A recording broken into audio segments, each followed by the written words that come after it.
Dando continuidade do último episódio de Splash and Go, fique agora com 𝘾𝙤𝙥𝙮, parte 2.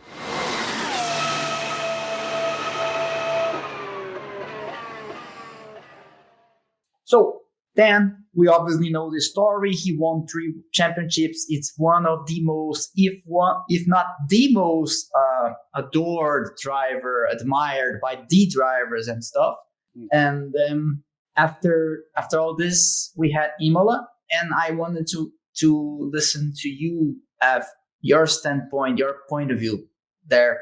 How close were you both at that point? Like, he was a mature lord of the tracks, like had proved anything that he had to prove, he had proven. So how were you both placed in terms of relation? I mean, back in the 94. On the Thursday, or away from the track, he was always have time for you. You know, and on the Thursday when he wasn't racing, you know, I never wanted to interfere in his focus, because everybody wanted to be around him, of course. Like, you know, and he had to speak to, you know, his engineers, you know, the tire people. So you always leave the drivers alone from Friday, Saturday, Sunday. But on the Thursdays, the media days, always a relaxed day. And in Imola, you know, I had a chat with him.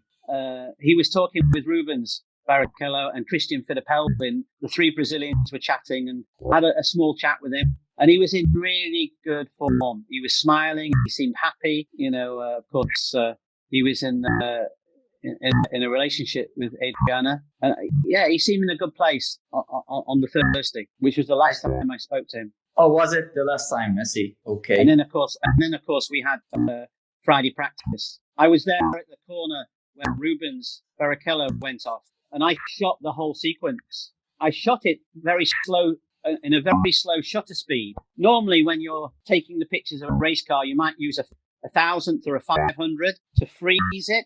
But sometimes, if you wanted to get some more speed into the picture, you would shoot a slow shutter speed. And for some reason, I put my shutter speed down to about a 15th of a second when Rubens went off and hit the fencing. It was a spectacular photograph. And when he landed, you know, I was sure he was hurt. And to see him get out the car was fantastic, you know, and to see him the next day at the track with his arm in plaster was a big relief. And then on Saturday, my other friend, because, you know, it was Roland Ratzenberger, you know, because in those days, all the drivers used to come and race in England in Formula Ford. You got to know all the drivers when they started off their career in Formula Ford or Formula Ford 2000, Formula 3. So you knew them. And Roland was a good friend of mine. And I'd done some pictures of him in the previous race in 𝘼𝙫𝙮 in Japan. And I went into the motorhome and I gave him the pictures. And he was explaining about his new bachelor flat in Salzburg. And he invited me to go over and spend some time with him. And I told him about my new home in Silverstone. And I said, you come and stay with me next time you're at Silverstone. He said, I'm going to be testing there next week. I said, well, come and stay with us. And he said, I will. And then he went out for the practice and had that terrible, tragic accident. So that was the first driver that ever died at a racetrack in the whole of my career, you know, and that affected me really badly. So, I had a terrible night. And then came race day. I was in a situation where I didn't want to be near the start. So I chose the last corner, the Rivazza corner. There was only one other photographer there. There was only 2 of us there. I didn't really want to be there. And then, of course, we had the accident. And anyway, that was the worst weekend of my whole career. Yeah, I was going to ask, because as you mentioned, Rubens' accident, I could tell around where you were. I saw those pictures before. And I was going to ask, where were you on Sunday? Where were you on Saturday photographing? On Saturday, I was actually at the Acqua Minerale chicane. Okay. When everything stopped and we didn't know what was happening. It wasn't until I got into the photographer's bus that used to pick us up on the track that someone said that Roland had a big accident. Yeah. Oh, too bad.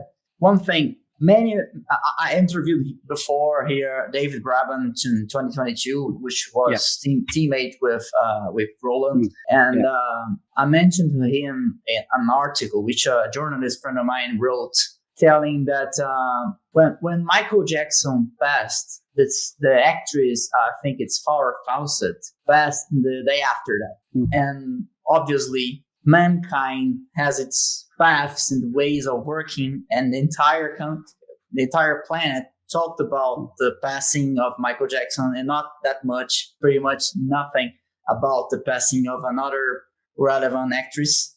And I asked David, well, how did he reflect on that, on the parallel that on the Monday after the Imola Grand Prix, F1 and pretty much everyone on the motor racing community had two funerals to attend. One state funeral, which was Senna's, and a small one for a big driver beginning his F1 career, despite not being that young. He was in his 30s already. How do you reflect on those things from the humans? Well, first of all, I worked with Roland like I did with Ayrton.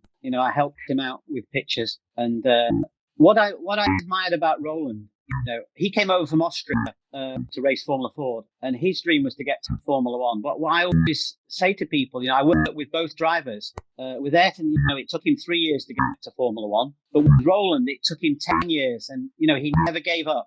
That was his dream. And sadly, he paid the ultimate price with his life. I was unable to go to Brazil for Ayrton's funeral, but I was there, at Roland's funeral in Austria, in Salzburg. Understand. And, I can reflect. I can begin the question reflecting with myself. I was 11, and I remember going back to school on Monday, and everyone knew that I was a huge F1 addict. And back then, Senna was like a hero to a child, like I was. And I remember many people asking, which one is going to be your favorite sport now? And I remember asking back, why wouldn't it be F1 despite of what happened? So I'm saying that to start a reflection with every person had to cope and to face that weekend on their very particular way. And for me, I was a regular fan. You were a professional involved very closely with the characters and with F1. So how did you found a way to cope and to face that? How was it? How was the process for you? Well, strangely enough, the biggest support I had was the driver I was closest to from the beginning, another Formula Ford driver starting off in his career that made it to Formula One, a British driver called Johnny Herbert.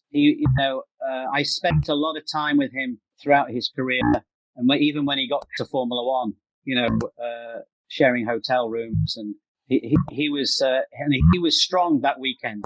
He was the one who was comforting me that weekend on the plane back from Imola. He's the one that went to Brazil for the funeral and carried the coffin, and then left Brazil and came straight to Austria for Roland's funeral.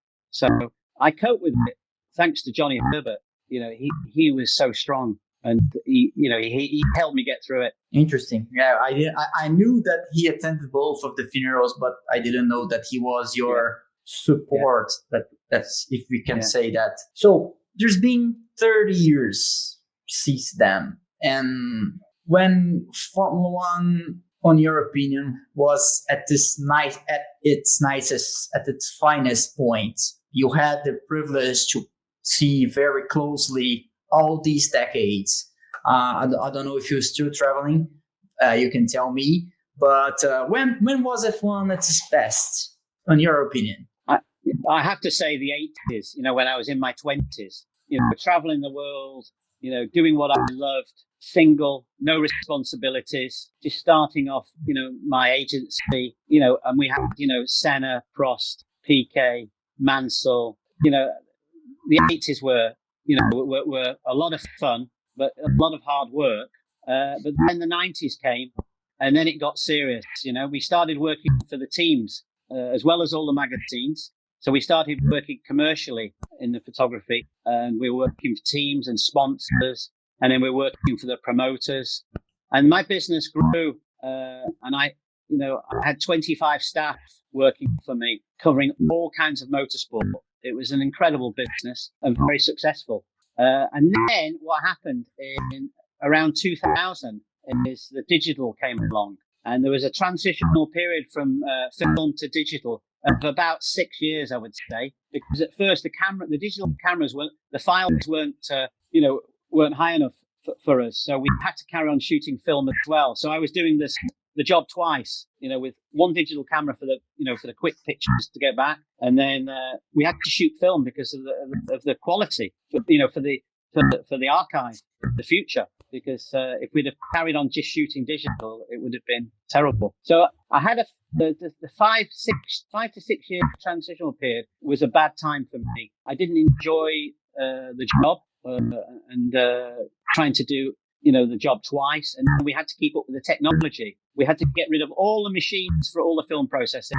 We threw them in the skip, and then we had to get servers, with from Hewlett-Packard, because we were hosting our own website in 1997. So we were once again ahead of everybody in the way we were going forward. But once the digital cameras, the file sizes, of the cameras got to the same quality as film, then we were able to stop, shooting film. And then the next 10 years, 15 years, I started enjoying it again, because all the work was done at the track. So, the memory cards were put into the laptop and edited, and the pictures were sent straight away to the magazine or back to our server in the UK, where everything was distributed.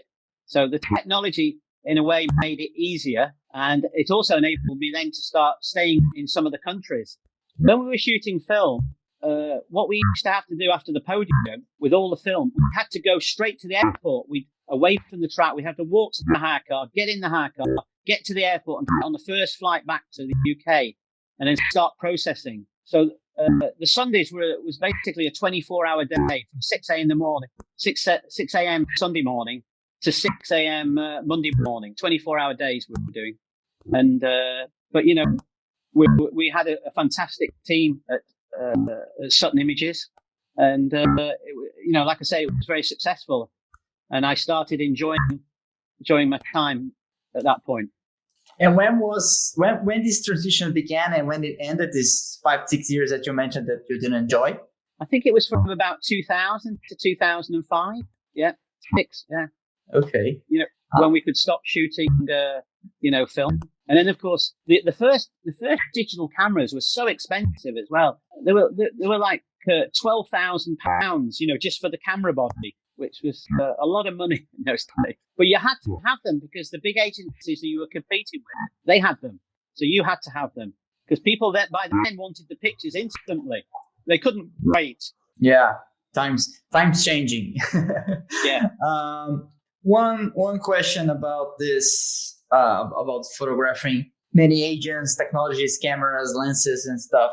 Is there one, and you are allowed to have more than one? Is there one photo that you are most proud of? I see several ones behind you. Yeah, there's one that everyone associates with me. It's basically the front cover, of all my books. This is my Japanese book, Everlasting Hero, and then we've got my English book, the personal tribute. It's everywhere. That's the one where he sprays the champagne towards me when he won the 1991 Belgium Grand Prix. Yeah, at Spa. Yeah, and you can probably see on up the back there. here. Yeah, I see.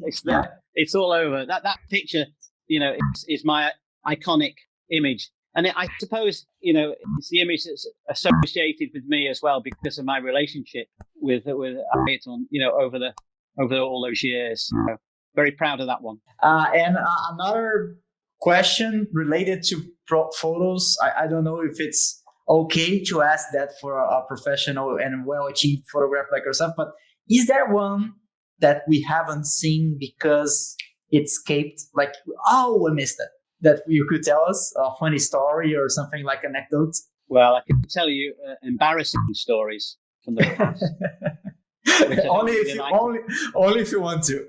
Well, I only did it a few times, but so when we were shooting film, and as I explained, you only got 36 pictures. You had to be like a Formula One team, changing tires. So you had to be very quick to change the film. Yeah. So you basically press the button, it would rewind automatically, and then you'd take the film out, you'd put it into a bag for exposed film, and then you'd have the other film already in your mouth, ready to put into the next one. You learn different techniques to be quick with it all. But of course, the job was full on, very, very hectic, a lot going on around you. And I think there was a couple occasions where I'd shot a whole roll of film, and then I'd open the camera back, and there was no film in there. So I'd taken 36 pictures, but there was no film. So luckily, the two rolls that probably in my career that they weren't important. So that was okay.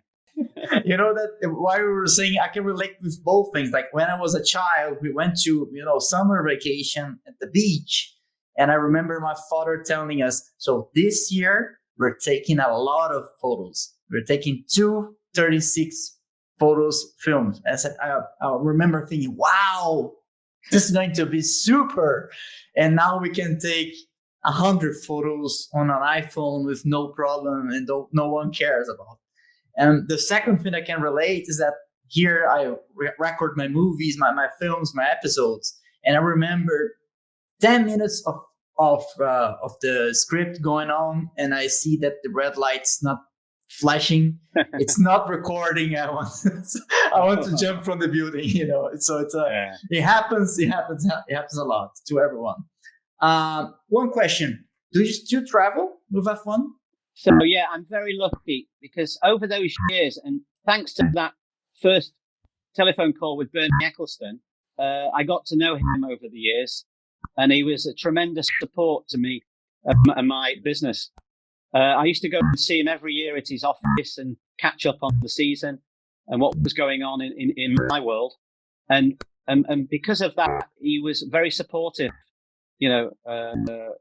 with everything I did. So I was very, very lucky to have this relationship with him. And when I got to 500 Grand Prix, he gave me an honorary lifetime pass, which I'm very happy to say that the new owners of Formula One, Liberty Media and the FIA, have honoured. So I still have my media pass, and I will still go to, if possible, 8 to 10 Grand Prix a year. Throughout those 40 years career, I made a lot of friends, and a lot of them live at where there are Grand Prix. So I have a friend in Melbourne I stay with, a friend in Brazil, Patrick. I stay with him in São Paulo, another Patrick in Montreal, and then a friend in Miami. So I've got friends all over the world at racetracks. So I'm lucky. So I don't have to spend any money in hotels, and vice versa. I'm living in Silverstone. So when the British Grand Prix is coming, everyone's coming over and staying with us, and we have a big party and a barbecue, and it's a nice social time. So basically, now I'm back to being a fan, and I am a Ferrari fan. I have to tell you that. I've been very lucky over the years to have owned some of the cars, and through my relationship with Luca Montezemolo as well. So I bought my first one from Martin Brundle back in 1997. So yeah, I just want them to win another world championship. So I'm hoping now we've got our British driver Lewis Hamilton driving for Ferrari. This is going to be the year. So yeah, I do intend to be at 10 Grand Prix this year, following Lewis and Ferrari. Interesting. I was going to ask your predictions for this season. So you think there's a chance of Lewis and Ferrari winning? Yes, it has to. It has to happen. Ferrari have been. If you look back, and Sebastian Vettel tried, Fernando Alonso tried, and now Lewis is trying to win a world championship. So I'm very positive that it's going to happen. and it's going to be an amazing season. Yeah, you know that when they announced him in February 1st last year, I made a video here saying to the people, to the audience, whatever happens is going to be huge for F1 and for Ferrari and for him. And if he wins, my God, I think we will have to rethink about the Schumacher winning with Ferrari and where we place Lewis and Schumacher. Can you give us, as a last tricky question, your top 5 F1 drivers in all time? Oh, you've given that to me. Well, that's why I saved this for the last one. So Senna's number 1 for me, and then of course Jackie Stewart, and then James Hunt. When Jackie Stewart retired in 1973, I needed another British driver to support, and I chose James Hunt, and he won the World Championship. So that my other favourites, and I had a really good relationship with Damon Hill and Sebastian Vettel, Fernando Alonso, all these guys, you know, I've grown up with, and I know them well, and I've seen them, you know, come up, you know, from the lower Formula. So, and you know, and like I told you before, you know, Sebastian Vettel, Kimi Räikkönen, Jenson Button, they all had the Sutton branding on their cars and on Sutton Images cap on their overalls. You know, when they were in Formula Ford and Formula 3 before they got to Formula 1. So we did the same as we did with all the press releases for these drivers. We did press releases, we did the photography, we did their websites. So yeah, it's. I think I've given you 5. You gave me. In fact, you gave me around 7, I think. But you're gonna get away with that, no problem. My biggest regret is when I started my career, and I was Keith Sutton Motorsport Photography. If I'd have just thought of a logo at that point, and then got it on Ayrton Senna's overalls, you know, which were empty. All he had was a Brazilian flag. That would have been incredible, you know, in years to come, with all those pictures with Keith Sutton Motorsport Photography on his overalls in all those pictures. That would have been. But it wasn't until about 1984 that I suddenly came up with this idea of putting my logo on the racing drivers' overalls. You know, in support for, you know, for me giving their pictures. But that was quite an that was quite a, you know, a thing that I started. Yeah. Well, Keith, it's an honor to have had you here. Lovely conversation, and I wish you all the best. We are proud and happy to have you here as a guest with a huge story. Thousands. Do you have an estimate of how many pictures you took around these years? Well, as I told you, I went to see my archive yesterday, and it's 3.5 million pictures in the archive from 1980. So it's very difficult, you know, to give figures like that, but you know, that's what Getty are saying. So you know, that's what I'm thinking. So they must have counted them all. Someone has counted it, I guess. Can I just say thank you to all the Brazilian people, all my friends in Brazil who have supported me. There's so many of you throughout all the years that have been, you know, on my side, and a lot of them, of course, knew my relationship with Ayrton. And I think, you know, especially my friend Patrick, you know, who I met. I have to tell you the story about Patrick, actually. Please, go ahead. Only because, you know, he's been so supportive with me. I was in you know, the Brazilian Grand Prix in Sao Paulo many years ago, and I used to be at the, you know, what's the corner after the straight, the main straight. Anyway, not the main straight, the back straight. There was a corner there, and there's a big grandstand, and I used to hear every year from the top of the grandstand someone shouting, "Sutton, Sutton, Sutton." They were shouting. And I used to look up, and I saw this young kid, and he used to wave at me, and I used to wave at him. And he tells the story of when he was 16, his father, Ralph, said to him, "Patrick, I've got some paddock pit walkabout passes, so we can go and see the drivers and see the cars. And he said, fantastic, but there's only one person I want to see there in the pit lane, and that is the man that immortalized Ayrton Senna through his photographs, Keith Sutton. So anyway, I met Ralph, his son Patrick, and I chatted to them and everything, and we had a long chat, and it was the start of the relationship. When he was 21, he opened a fashion store in Sao Paulo and asked me to be his guest. So I went along, and, to open the store with him and guest. And then I met his family, his parents and his sister, and I became really good friends. And then about 4 or 5 years later, I used to see him every year. He said, "Why do you hire a car every year? I can pick you up from the airport. I can take you around."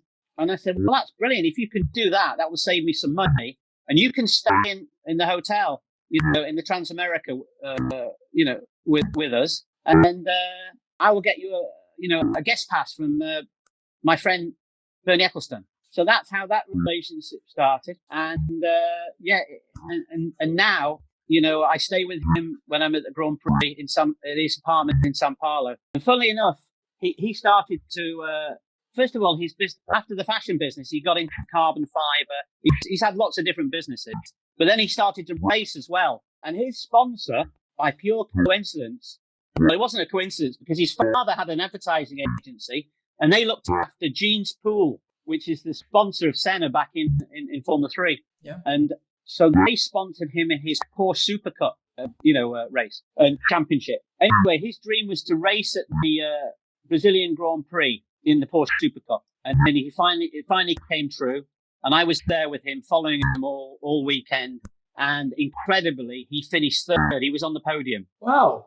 And he was shouting, he was spraying the champagne, and he was shouting, "Keith, we did it, we did it, we did it." And he was going crazy. Anyone would have thought he'd won the race. And that night we went back to the hotel, the Polizio Tangara, where all the drivers and teams and team principals were staying. And he walked back in his overalls with the trophy, and all his family were there. They were clapping. Everyone was thinking he'd won the race, the Grand Prix. But anyway, the next person that walked in was Toto Wolff, the team boss principal of Mercedes. And I said hello to Toto. "How are you? Can I introduce you to my friend Patrick? He came third in the Porsche Super Cup race today." And Toto says, "I know." I said, "You know? How did the team principal of Mercedes was watching the Porsche Super Cup talent, and you saw Patrick finish third? That's incredible." I said, No, it's not. No. What was happening was we were having a Formula One team principal meeting next to the podium, and we had to stop talking because some crazy Brazilian was shouting and crying and spraying the champagne, so we couldn't talk for 5 minutes while this crazy Brazilian was out of control. And we laughed, and it was such a good moment. And then I got a picture of Patrick and Toto, with Patrick with his third place trophy with Toto, and amazing. Nice. Great times. I've had so much fun in Brazil. I can imagine. I think we'll be able to make 10 episodes only listening to your stories, of course. Oh, you could easily. There's a lot more, I tell you. And that, for closing, that Toto Wolff race in Interlagos. We have a popular race, traditional here, called the 1,000 Miles. It happens every year around December, January. And he raced here, I think it's 2003, 2004, or something like that. Oh, yeah. I think it was a Porsche, a 911 Porsche, something like that. Oh, brilliant. Yeah.